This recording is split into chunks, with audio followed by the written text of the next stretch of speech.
Alors, rebonjour ou bonjour à ceux qui étaient déjà là ce matin. Donc, on est à Made in Job à Marseille. Merci d'avoir patienté. Tout le monde est arrivé, donc on va pouvoir commencer cette conférence sur un vaste sujet qui est la transformation digitale. Alors, pour en parler, j'ai avec moi Laurent Villon. Laurent Villon, bonjour, rebonjour, on vous a vu ce matin. Vous êtes directeur adjoint des systèmes d'information du Conseil général du Gard. À côté de vous, François Bottin, bonjour.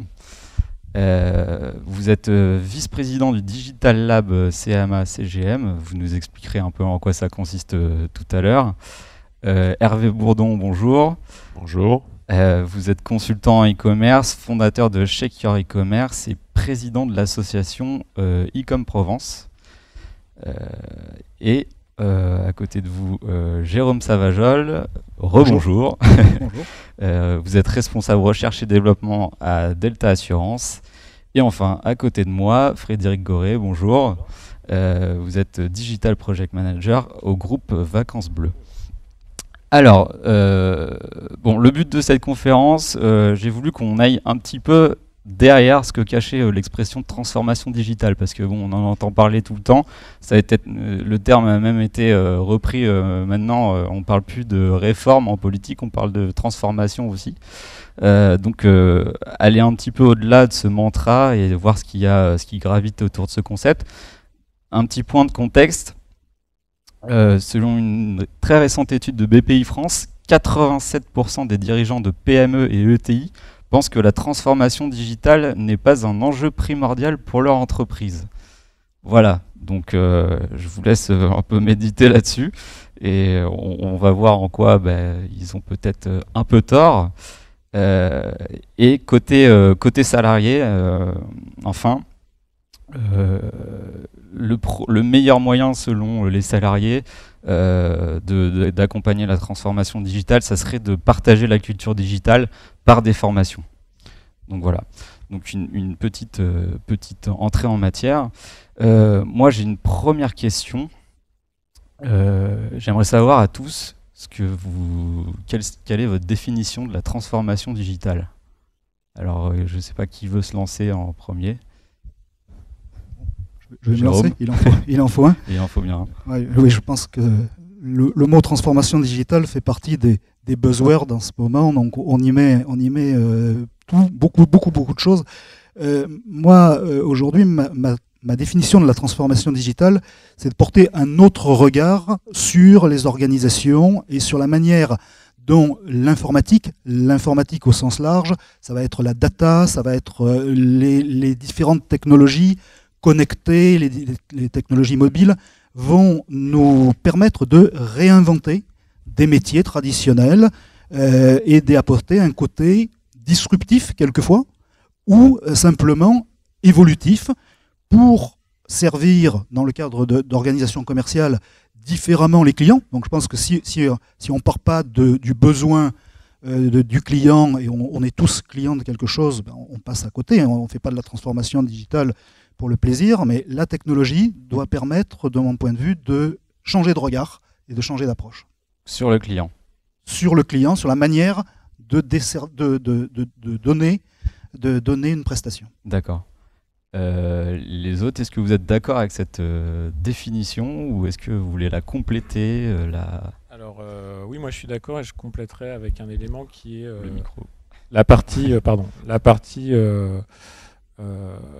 technologique, au sens de ce qu'aujourd'hui les nouvelles technos permettent. Et là, on a une vraie révolution. Je vais juste vous donner un exemple. Moi, d'origine, j'ai une formation de statisticien, enfin d'économétrie, et j'ai appris des algorithmes de données qu'aujourd'hui, en fait, on fait tourner grâce aux infrastructures et à la puissance qu'on a. Il n'y a rien de nouveau en termes statistiques et mathématiques, c'est des choses qui existent depuis longtemps. Mais aujourd'hui, on a des puissances et des technos qu'il faut qu'on peut en faire des applications très rapidement et avoir des cas concrets avec une valeur ajoutée très rapide. Donc il y a la partie techno et le deuxième aspect, c'est une vraie transformation interne, on va dire, aux entreprises et des compétences des ressources qui travaillent autour de ces sujets au sein des directions informatiques. Et on a une vraie révolution dans la façon dont s'organisent les projets et dont les gens vont travailler ensemble de manière collaborative et avec des compétences qui ne sont plus les compétences dont on avait besoin il y a 20 ou 15 ans pour faire un projet informatique. Donc il y a ces deux aspects sur la transformation. Alors justement, l'aspect interne, est-ce que c'est pas justement le premier chantier à faire avant justement la vision client? Est-ce que c'est pas d'abord en interne amener toutes les équipes à comprendre le but d'une transformation en interne, d'utiliser des nouveaux outils, etc., pour pouvoir s'adapter ensuite aux clients? Comment on fait pour révolutionner tout ça? Je pense qu'il y a deux approches. Nous, celle qu'on a pris à la CM1, c'est de dire qu'on va... donc le Digital Lab, c'est une entité qu'on a constituée cet été d'une 30aine de collaborateurs sur une informatique qui fait 1200 personnes dans le monde et qui sont entièrement dédiés aux sujets digitaux.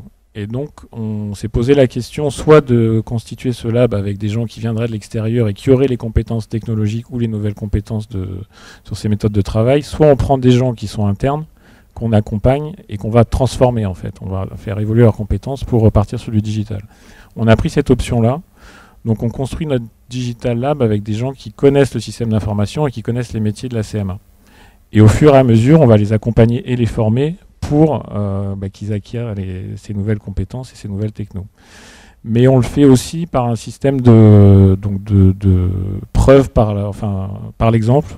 Plutôt que de dire vous partez tous 2 mois en formation, on va vous former à l'agile, on va vous former à l'IoT ou à la blockchain, on travaille sur un système très rapide de proof of concept et de montrer en fait qu'on arrive à faire des choses plus vite avec ces nouvelles technos. Et ensuite, on accompagne par des formations. Et on l'a fait dans cet ordre-là. D'accord. Laurent Villon, dans le secteur public, est-ce que c'est exactement la même méthode? Comment on emporte les équipes dans la transformation digitale? Alors, effectivement, le secteur public pose question dans le domaine du digital. Donc, je ne reviens pas du tout sur ce qu'ont dit mes camarades, que je partage largement, effectivement. La révolution digitale, parce qu'on parle aussi de révolution digitale, c'est d'abord, effectivement, amené par la technologie. Cette technologie permet des choses que l'on ne pouvait pas faire avant. Ça révolutionne donc, ça tire, en fait, le métier de la DSI. Quand vous dites technologie, vous entendez quoi, concrètement? Alors pour moi, c'est assez simple. Je ne sais pas si on partage à ce niveau-là, mais avant, la DSI avait des clients internes. On avait des applications qui fonctionnaient dans des salles informatiques, qu'on appelle aujourd'hui data center, qui fonctionnaient sur un réseau privé. Et aujourd'hui, le réseau il est devenu public, c'est Internet, et les applications sont dans des data centers et à l'usage du grand public, de tout le monde. La révolution digitale, c'est ça finalement.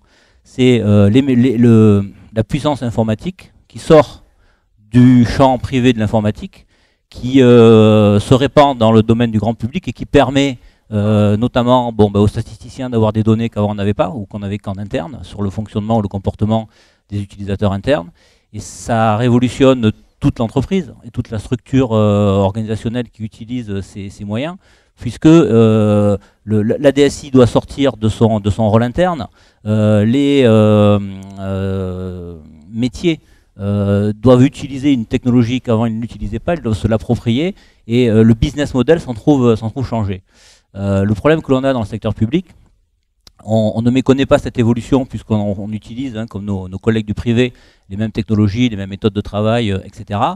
Sauf que dans le privé, c'est le business qui paye la révolution numérique. Parce qu'elle a un coût. Je pense qu'on est assez d'accord pour le dire. 30 personnes chez vous, c'est beaucoup. Ça a un coût. Sans parler de ce que ça engendre comme coût de fonctionnement, investissements divers et variés. Dans le secteur public, on n'a pas ces moyens-là parce qu'on n'a pas de business. Donc on n'a aucun business pour payer la transformation digitale qu'on se doit malgré tout d'assurer, dans la mesure où le grand public, les clients, comme tu l'évoquais tout à l'heure, sont aussi nos usagers, des citoyens. Donc il faut qu'on résolve le challenge pour nous finalement, en plus de l'adaptation, et je ne pense pas que ce soit plus facile chez nous que dans le privé, parce qu'il y a une culture d'entreprise de collectif.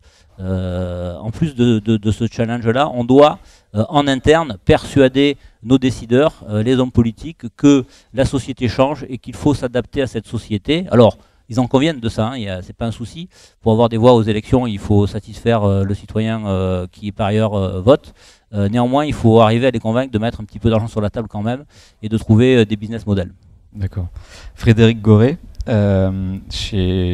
au groupe Vacances Bleues, comment ça se traduit la transition digitale ? Alors, quel métier, quelles compétences effectivement, moi je rebondis un peu parce que dans le secteur du tourisme, la transition en transformation digitale, ça donne un sentiment de calme en fait, que c'est lent. Que ça prend son temps. Non, c'est disruptif, le mot a été dit tout à l'heure, c'est très violent, surtout dans le tourisme. On se fait attaquer par du Airbnb, on se fait attaquer, on retrouve le changement de business model et tout ça. Je retrouve aussi chez Vacances Bleues ce qui a un peu été dit, mais effectivement, moi j'appartiens à la DSI, mais je passe ma vie au marketing. C'est aussi des nouveautés dans le but de créer un service web qui soit vraiment dédié au web et à ces changements. Comment ça se traduit de manière très concrète? Travailler avec le cloud, c'est-à-dire tout le système de réservation qui était maison, développé en interne. Aujourd'hui, on passe par des prestataires dont c'est le métier, dont ils ont une valeur ajoutée immense sur le marché, qui permet de se connecter à tous les acteurs du marché. Donc ça peut être les revendeurs et plein de choses. Deuxièmement, ça peut être le CRM aussi, c'est-à-dire qu'on retrouve dans la transformation digitale, remettre le client au centre du jeu et que ça soit vrai pour tous les métiers. C'est-à-dire qu'aujourd'hui, on a des personnes qui font de la statistique ou de la compta qu'on essaye de faire sortir de leur travail pour avoir vraiment une vision client sur les choses. Et troisièmement, ça passe par des outils collaboratifs. Vacances Bleues est passé à Google Apps for Work, donc la suite Google à la place de Microsoft Office traditionnel. Et alors là, c'est pas le client qu'on remet au centre, c'est la documentation, et ça se traduit par une mise au centre de la connaissance de l'entreprise. C'est-à-dire qu'avant, on ne comptait pas les kilo-octets de données, de fichiers qui étaient perdus dans des Outlook, perdus dans des mails, et des gens qui reprenaient à zéro un Excel qui avait déjà été fait par quelqu'un d'autre sans le savoir. Ici, la connaissance de l'entreprise est au centre du jeu, est en ligne, et tout le monde peut y accéder. Et ça demande même une nouvelle compétence qui n'existait pas, qui n'a jamais été envisagée, et dont je ne lis jamais d'article là-dessus. Qui gère le Drive aujourd'hui? On a beau dire que c'est facile, que c'est Google et que on retrouve un document. Non, parce qu'il faut des process, il faut savoir comment on met un document, comment on le retrouve, même si effectivement la recherche est beaucoup plus facile sur un SharePoint traditionnel d'une ancienne boîte. Voilà. Et justement, est-ce qu'il faut former les collaborateurs à tout ça, ou ils sont déjà... La principale chose que je vois, c'est qu'effectivement, on parle d'informatique et que tous les métiers ne sont pas sensibles à la gestion de projet. Ça, c'est vraiment quelque chose que je constate au quotidien, c'est-à-dire qu'à la compta enfin, j'ai rien contre les comptables, mais c'est vrai que c'est un exemple que je mets, mais ça peut être dans tous les métiers, dans tous les services, il n'y a pas cette notion de gestion de projet. Et la vraie formation sur laquelle j'appuierais, c'est la formation à gestion de projet, alors informatique, mais au sens gestion de projet. Voilà, c'est transformation en mode projet. Le mode projet est quelque chose qui mérite Donc tout le monde devrait passer au mode projet. C'est un projet de transformation d'entreprise qui passe par le digital, donc oui, je suis d'accord avec ça. Hervé Bourdon, vous qui voyez côtoyer plein de gens du e-commerce, quelle est leur vision de la transition digitale et qu'est-ce que vous en retenez? C'est quoi votre définition aussi à vous? Alors ce qui est très caractéristique, c'est la variété des situations sur le marché aujourd'hui, parce que par exemple pour le tourisme, ça a été très vite et ça n'a pas été très sensible pour les utilisateurs, pas dès le départ, ou pour la banque, pour des métiers comme ça, dans lequel l'informatique, la structuration de la donnée était très très important. Et ce qui a changé, c'est l'accès rapide aux données. Donc ça peut se voir sous différents angles. Mais en particulier, aujourd'hui, quand on cherche des candidats de valeur, ils sont extrêmement bien renseignés sur les entreprises ou sur les postes qu'on leur propose. Mais ça donne aussi une volatilité, un comportement assez mercenaire parfois, parce qu'ils sont très renseignés, ils savent quelle est la mission qu'on leur propose. Mais une fois la mission terminée, ils ont envie d'aller voir ailleurs. Donc il est difficile de consolider les équipes de gens qui sont pointus. À l'opposé, on trouve des profils qui sont beaucoup moins affûtés sur la question du digital, et les grandes entreprises un peu anciennes fonctionnent par silos. Et je pense qu'à la CMA, par exemple, il y a un des défis, c'est de faire communiquer les différents silos d'entreprises entre eux, les comptables, chers à mon voisin, mais ça concerne aussi les logisticiens, etc. Parce que quand on met une dose de e-commerce quelque part, en particulier le e-commerce, le directeur e-commerce qu'on employait jadis pour faire un espèce d'appendice sur l'entreprise pour distribuer en ligne, il met le bazar partout, hein, en fait. Il va enquiquiner la compta, la trésor, il va l'impacter très très fort. Il va vouloir de la dispo, il va embêter la logistique, il va vouloir faire varier les prix au commercial. Il va transversaliser beaucoup cette activité. Donc là où on trouve beaucoup de mixité sur le marché, en particulier du e-commerce, c'est beaucoup de petites entreprises qui travaillent par niche, qui sont digitales à l'origine parce qu'elles ont démarré à faire du e-commerce pour certaines il y a 15 ans. Et elles ne se posent pas la question, elles sont digital natives. Et elles côtoient des entreprises mondiales géantes qui aujourd'hui sont surcotées, Airbnb dans le tourisme ou Amazon ou des entreprises comme ça qui louent des serveurs et qui prennent de la data à tout le monde en fait. C'est ça qui est très très affligeant aujourd'hui, c'est qu'on est dans un pays qui est encore un petit village gaulois. On a nos GAFA, là, Google, Apple, Facebook, Amazon, qui nous écoutent, qui enregistrent les comportements, qui enregistrent les données, y compris les données d'entreprise, à un plan statistique. Ils ne nous espionnent pas nommément, mais ils savent ce qui se passe. Et eux, ils ont la data, ils ont cette compétence et cette organisation digitale. Donc on est en compétition avec eux sur les différents marchés, et c'est dur. On ne se rend pas compte à quel point la dinosaurisation de nos marchés est forte. Non, mais pour de vrai. Hein. Ouais. Pour de vrai, c'est-à-dire que mon voisin assureur, aujourd'hui, il cherche à étudier le comportement de ses assurés. Et ça fait 1000 ans qu'il a des actuaires qui évaluent des niveaux de risque. Mais les actuaires, il leur faut de la data. Google, Apple, Amazon, Facebook, ils l'ont, cette data. Et ça c'est quelque chose qui est très frappant. Alors, qu'est-ce que des jeunes qu'on peut recruter ou des profils plus anciens peuvent apporter ? C'est la complémentarité, je pense, qui compte. Parce qu'il me semble que chacun a ses compétences à apporter, en particulier en termes de méthode.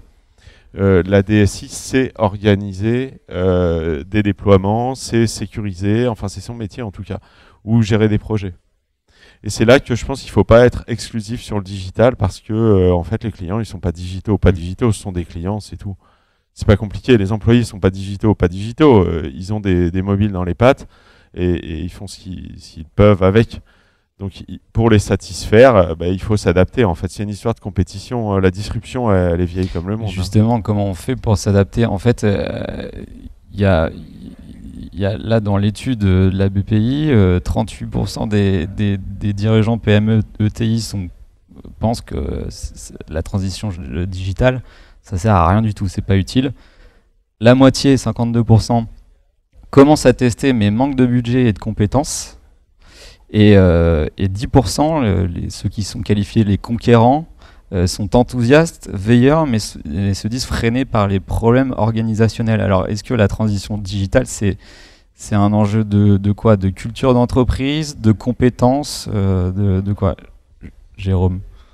Pour moi, la première prise de conscience, c'est que la transformation digitale, c'est faire passer l'informatique et le digital d'accessoire au principal à principal. C'est-à-dire que moi j'ai vécu pendant des années dans le monde de l'assurance avec un métier d'assurance et accessoirement un site web, accessoirement des services digitaux qui facilitent la vie. Aujourd'hui, on change complètement de paradigme et le digital est en avant. C'est-à-dire qu'on est dans des niveaux de concurrence, par exemple dans le monde de l'assurance, où tous les acteurs sérieux délivrent un service qui est à peu près le même. Qu'est-ce qui va faire la différence ? C'est l'expérience qu'on va apporter au client, à l'utilisateur, une expérience utile, pas uniquement une expérience qui serait marketing, même si le marketing est très important, mais on va pouvoir transformer l'usage. Et là, c'est ça, cette prise de conscience. Cette étude, elle pose question, parce que qu'est-ce qui fait qu'aujourd'hui, aussi peu de chefs d'entreprise ont ce regard ? Moi, ça me fait un peu froid dans le dos. Et ce que j'aime bien dans vos visions, là, c'est que j'ai l'impression que pour vous, c'est totalement évident. et qu'en fait vous voyez déjà la phase d'après, c'est-à-dire voilà le client, mais en fait dans des entreprises, dans des grandes entreprises, j'imagine comme à la CMA, qui est chargé justement de sensibiliser les collaborateurs à ces enjeux-là, à ce que ça devienne pas l'accessoire mais le principal. Déjà, je vais juste rebondir, enfin poursuivre sur ce que vous disiez sur le premier chiffre, là, les 38%. Donc eux, ils vont avoir un très très gros problème, les 38%. Non, parce qu'en fait, on n'a pas le choix. Pourquoi ? Parce que aujourd'hui, nous, donc CMA, on est présent dans le monde entier. Donc on a une informatique qui historiquement est très centralisée, des systèmes groupes qui sont gérés par une DSI à Marseille. Donc on a des phénomènes qu'on appelle du shadow IT. Depuis toujours, c'est des gens qui vont développer des choses en région ou si vous êtes dans des assureurs, dans des autres entités de l'assureur, et qui jusqu'à il y a 2 ans, ces gens-là, le shadow IT, en fait, ils essayaient d'extraire les données des systèmes, donc du data warehouse, des systèmes décisionnels, et puis après ils mettaient tout ça dans des bases Access, ils branchaient dessus des fichiers Excel, ils faisaient des macros avec des stagiaires, et c'était ça leur IT local. Aujourd'hui, ce qui se passe, c'est que les régions, enfin en tout cas pour nous, qui vont faire du shadow IT, ils vont aller dans le cloud Amazon, ils vont se connecter sur les API Google, ils vont faire développer par une boîte indienne une application mobile qui vont payer $20,000. Et donc on n'est plus du tout dans ce qui se passait avant, où on pouvait se dire je contrôle du central ma transformation et je vais imposer des règles ou des choses comme ça. Ça, c'est fini. Donc les 38%, il faut vite qu'ils se rendent compte que la transformation digitale, il faut qu'ils l'accompagnent, parce que sinon, de toute façon, leur DSI va disparaître en fait. Alors pour en revenir à ma question, qui accompagne dans des grandes sociétés comme la vôtre ou comme groupe? Alors nous, ça vient très clairement de la direction générale. Si vous regardez les communications qui sont faites par la direction, donc par Rodolphe Saadé, le digital est un des 5 axes stratégiques de l'année et de sa volonté de faire évoluer l'entreprise. Donc pour vous, la transformation, c'est par le haut, c'est voilà, vertical. Nous, ça part du haut, donc derrière, ça facilite aux différents niveaux hiérarchiques l'accompagnement des collaborateurs. Et il y a aussi une vraie volonté de se dire, si je reprends mon exemple du Shadow IT, plutôt que de dire aux gens non, vous faites pas ça, c'est une DSI centrale qui va décider pour vous, c'est de dire si on va vous écouter, on va le faire avec vous. Et c'est là où on rejoint le collaboratif qui est aussi nouveau aujourd'hui. C'est qu'on est vraiment dans des projets qui permettent de travailler de manière beaucoup plus ouverte avec l'ensemble donc dans notre cas des régions, mais de tous les gens au sein du groupe. Donc c'est ça les messages qu'on passe aussi autour du digital, c'est de dire c'est plus juste une affaire d'IT, c'est effectivement du marketing, c'est la comptable, c'est tout le monde le digital aujourd'hui. Et c'est pas un projet informatique qui va livrer une application. Ça c'est fini, ça marche plus comme ça. Ça passe par des formations, des groupes de travail. Oui, on a des formations assez classiques sur les premières formations, c'est tout ce qui va être méthodologie agile. Donc c'est quoi un projet en mode agile, c'est quoi un sprint, c'est quoi un product owner, un scrum master, etc. On commence par donc ça. Chez vous, les comptables, ils sont en mode projet. Alors ils peuvent ils peuvent devenir product owner au sens d'un développement agile, ouais, tout à fait. D'accord. Ouais. Là, à ce stade, on n'a pas encore fait d'application avec les comptables, mais il y a aucune raison. Ça ne saurait tarder. Ouais, bien sûr. Ouais. Ouais, pour aller dans le prolongement, il y a, en fait, première chose, donc je rebondis sur Airbnb, c'est sûr que y a un truc qu'il faut bien prendre en compte, c'est qu'effectivement, il y a 2 catégories d'entreprises. Il y a les entreprises effectivement où la direction appuie et va pour le digital, et les autres. Il y a Philippe Méda qui est consultant en innovation, qui est maintenant sur Amsterdam, qui est marseillais, et qui disait il faut remplacer le numérique par de l'électricité en fait. On n'est pas dans la transformation. Le numérique, c'est comme l'électrique, c'est l'électricité quoi. C'est là, c'est ambiant. Il ne faut pas faire comme si est-ce qu'on va y aller ou pas y aller. C'est comme si quand l'électricité est arrivée, on a dit bon bah alors qu'est-ce que fait? On fait une transformation électrique ou pas? On se pose la question. Voilà, on en est là. Pour rebondir sur Airbnb, il y a aussi un phénomène qui est intéressant. Aujourd'hui, le nombre de nuits moyennes sur Airbnb, c'est 6,4 nuits, quand moi je me bats pour dépasser les 3,2. Uber San Francisco, c'est $1 milliard de chiffre d'affaires, alors que le business du taxi avant Uber, c'était 250 millions. Ça veut dire quoi? Ça veut dire que Airbnb vend 2 fois plus, crée de la valeur, c'est-à-dire qu'effectivement, ils nous piquent des chambres, et c'est très bien, mais en plus, ils arrivent à convertir avec une innovation de service, avec une proposition de valeur qui n'existait pas avant. Ils ont créé de la valeur. Uber, c'est pareil. Il y a des gens qui prennent des Uber qui n'auraient jamais pris de taxi. Donc ça, c'est fondamental parce qu'on répond à un problème critique. Et c'est là où je voulais en venir. Il faut vraiment que les entreprises remettent en question leur modèle. C'est avec le numérique. C'est-à-dire qu'avec l'électricité, il y a des business qui se sont créés qui n'auraient pas pu être faits avant l'électricité. Avec le numérique, c'est pareil. Le business qui est moribond.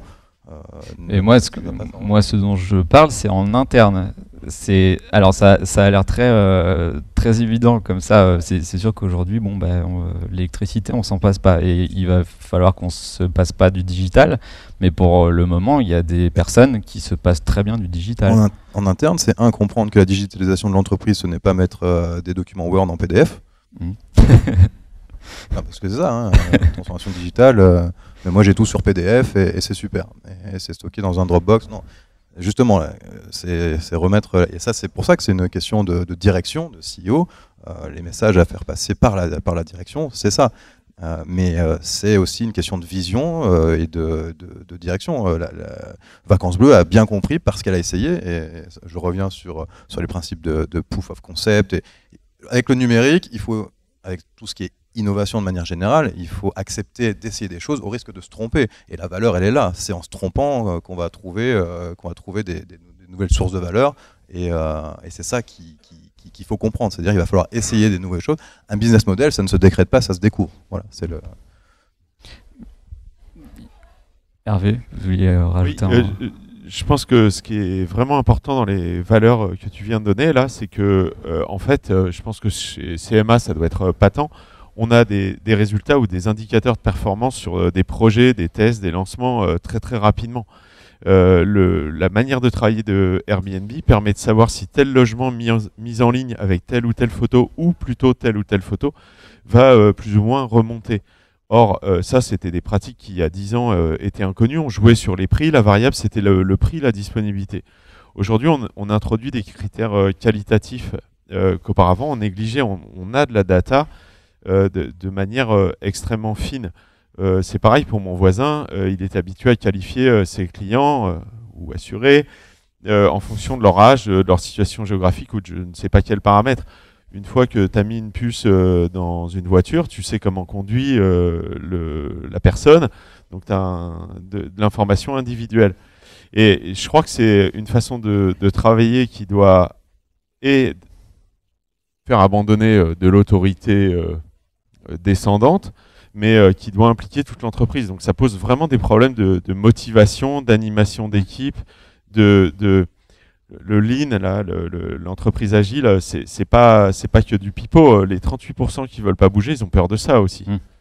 Ils ont bâti des murs en parpaing, alors qu'aujourd'hui, les murs, ils sont en toile, ils bougent sans arrêt. Donc, comment on fait ça? Et comment on forme aussi des étudiants? Parce que je m'amuse de temps en temps à donner des cours. Comment on forme des étudiants à pas dire, en sortant de l'école, je vais être chef. Voilà, salut les gars, je vais être chef. Ça se passe pas du tout comme ça. Est-ce que tu vas pouvoir animer des équipes, les former en permanence, te former en permanence et avoir une culture de la donnée et du résultat. Et ça, c'est compliqué. Et c'est toute une histoire en fait de la diffusion de l'innovation et du digital dans l'entreprise. Et on sait que dans ces cas-là, il y a à peu près 3 groupes de personnes. C'est-à-dire il y a les pionniers qui, ils y vont tout de suite. Il y a les un peu plus réticents et les complètement réticents. Comment justement, qui sont les pionniers dans l'entreprise ou dans le service public? Je vais me tourner vers vous, Laurent Villon. Qui sont les pionniers dans le service public à qui vous adressez d'abord pour faire comprendre que en interne, ce sujet de la transformation digitale est central? Alors effectivement, je reviens sur le tableau un petit peu négatif que je dressais tout à l'heure. C'était pour lancer le débat. Évidemment, dans le secteur public, il y a une prise de conscience qui est faite à ce niveau-là. Et ce sera une véritable révolution parce qu'en ce qui nous concerne, la digitalisation, le numérique, ça va d'abord être de la dématérialisation. Et là, on s'attaque à la paperasserie. Donc je crois que quand je dis ça, tout le monde a bien compris. Transformer l'administration de sorte à supprimer la paperasserie, c'est ambitieux. C'est une vraie révolution. D'accord. Ça remet en cause les métiers, ça remet en cause les effectifs, ça remet en cause les compétences. Voilà. Donc déjà, on a un premier moteur qui est largement poussé par l'État. Et donc, on est en train de se dématérialiser. Et comme le disait mon mon camarade tout à l'heure, je ne peux que souscrire à ça. Il ne s'agit pas de gérer des PDF. Il s'agit de transformer les process qui s'appuient aujourd'hui sur du papier pour avoir d'autres process qui sont numériques, avec des mécanismes de preuve qui sont différents d'une signature manuscrite. Hein, les gens dans l'administration, enfin vous le savez tous, on vous demande des signatures, on signe des papiers en permanence.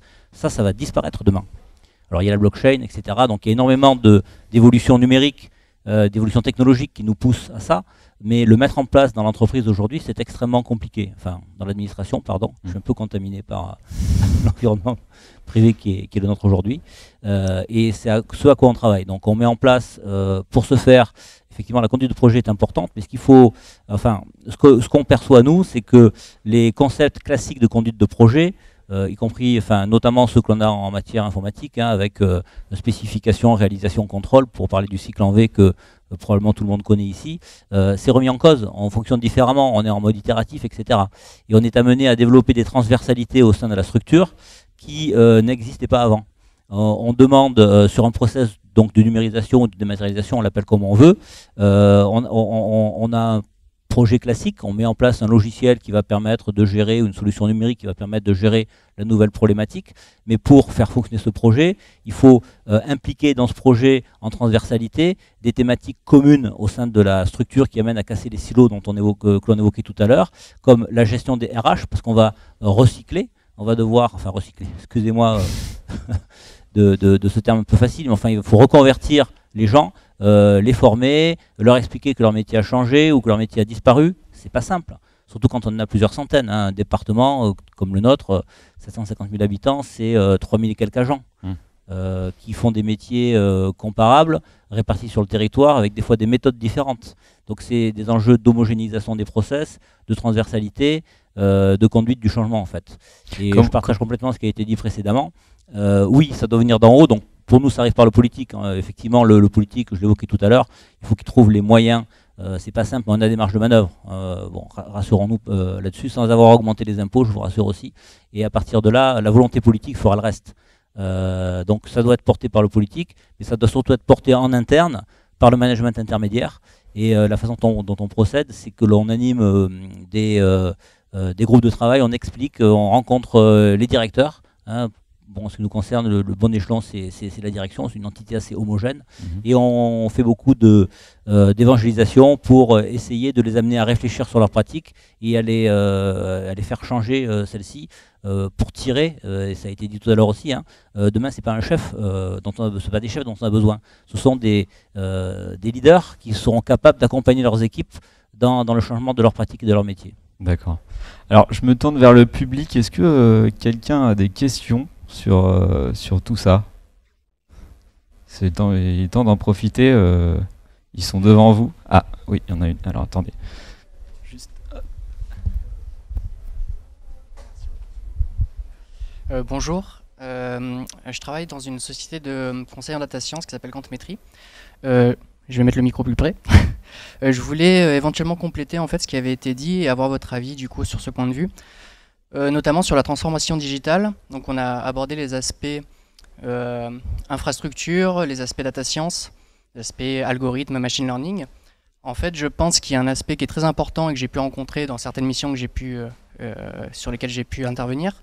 C'est l'aspect culture d'entreprise qu'on a rapidement évoqué tout à l'heure.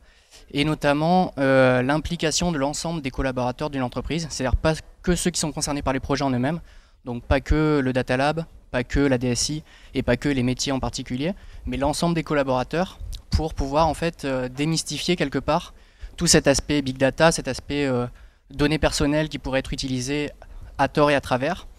Et notamment, donc, dans certaines émissions que j'ai pu réaliser, j'ai pu me rendre compte, par exemple, que juste des réunions de présentation, de vulgarisation en fait, de la data science, réalisées par le Data Lab en particulier, à l'attention de tout le monde, étaient particulièrement bienvenues et permettaient de récupérer en fait, l'adhésion de nombreux métiers qui venaient après proposer des projets au Data Lab et donc qui créaient une sorte d'adhésion et d'interaction entre tous les collaborateurs de l'entreprise. Et j'ai l'impression que c'est un aspect qui est vraiment fondamental pour pouvoir développer une culture d'entreprise dans la transformation digitale.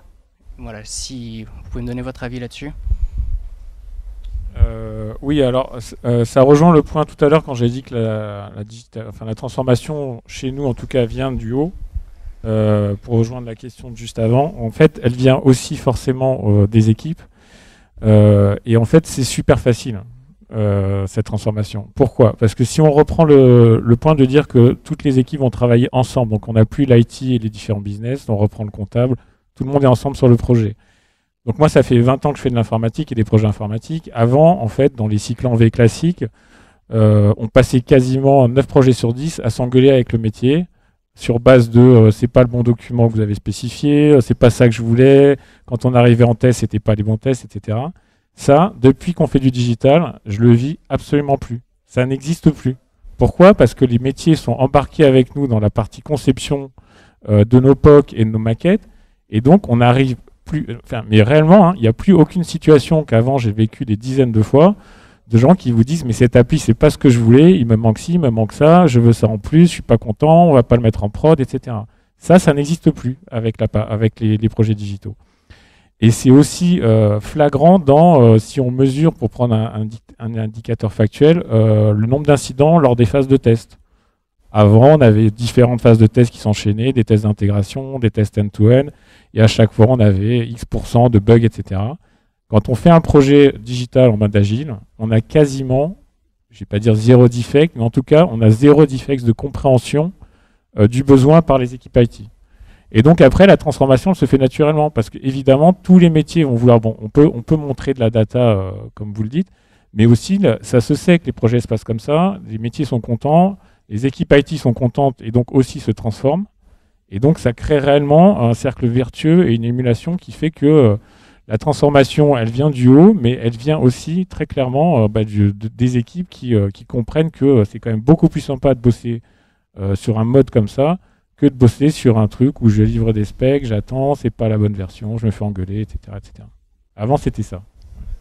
Frédéric? En une minute, si je pouvais approfondir ça, parce que c'est hyper intéressant. Après, dans les faits, vraiment, alors après, CMA, c'est une grosse boîte aussi, mais je vois plus dans les PME, parce que je suis ancien de Capgemini, donc je connais un peu la CMA et d'autres. Dans les PME, Vacances Bleues, c'est 1000 employés en tout, pour 90 millions de chiffre d'affaires. Le problème, c'est que les gens, toujours mes amis de la compta, sont pris dans un quotidien. Ils ont un quotidien. Et développer une appli, ça prend du temps. Mais ils n'ont pas ce temps. Moi, ce que j'aimerais faire, et ça fait partie des axes sur les roadmaps 2018-2019, c'est mettre sur les métiers ou les services les plus critiques un espèce de product manager, c'est-à-dire quelqu'un qui connaît l'informatique, le digital, mais impliqué dans le service et qui pourrait discuter avec d'autres product managers dans d'autres services, et que eux puissent avoir un discours en direct sur ok, comment on peut améliorer les choses. J'ai détecté dans ce service qu'il y avait tel problème qu'on pourrait éventuellement solutionner, parce que c'est des mecs qui sont câblés informatique, digital, et c'est ça, les jeunes qui arrivent aussi, et là ils peuvent avoir une grosse valeur ajoutée sur parce qu'ils aiment la simplicité et tout ça. Première chose. Deuxième chose, ça pourrait être aussi une prime à l'ubérisation de son propre job. Si j'arrive à détruire, à automatiser mon job, ma fonction, j'ai une prime d'1 an de salaire, et je change de job puisqu'il est automatisé. Mais sauf qu'une fois qu'il est automatisé, j'ai plus besoin voilà. Ça, c'est plus roadmap 2020 dans une boîte. Intéressant. Voilà. Travailler à détruire son job. Voilà. Mais j'y crois énormément. De toute façon, ça, beau projet. Il y a beaucoup de choses qui vont arriver. Et voilà. C'était les deux. Et ben, désolé, mais ça sera la conclusion sur une super idée. Donc, il me reste à vous remercier, vous 5. Et on se retrouve dans 20 minutes pour parler cloud, hybride et sécurité. Voilà, merci.